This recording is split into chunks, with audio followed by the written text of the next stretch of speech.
open to everything.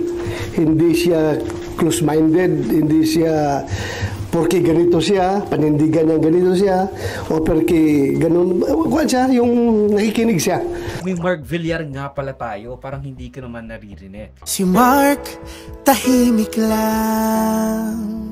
Dahil dito, Veterans Bloc or Sotos Bloc will be formed kung saan magtatayo sila ng kanilang minority bloc dahil nga sasamang Duterte 7 sa mayorya. Kasama ng mga veteranong senador with Tito Soto, King Lacson, Loren Legarda at Mig Zubiri with Lito Lapid still a guesswork kung sasama ba sa Soto Bloc o sasapi sa majority.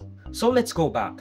Hindi pa sure kung talagang lilisanin ni Kiko at Bam Aquino si Risa para umanib sa mayorya.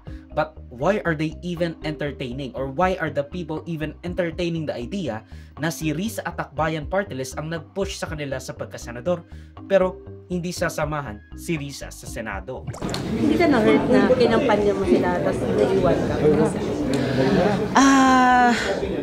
Hindi ako na-hurt dahil yun na nga sabi ko nga, basta patuloy akong maninindigan. Kung ang bawat isa sa amin ay may sariling diskarte, ako rin naman po, basta nakatutok pa rin ako doon sa layunin na palakasin yung oposisyon, hindi lang sa loob, pati sa labas ng Senado.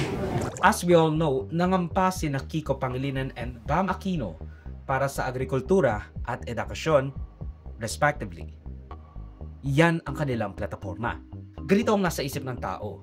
Pumpanik sila sa mayorya, but only in name only. Kumaga, pwede silang sumama sa mayorya, pero they can still support Risa Ontiveros on the side.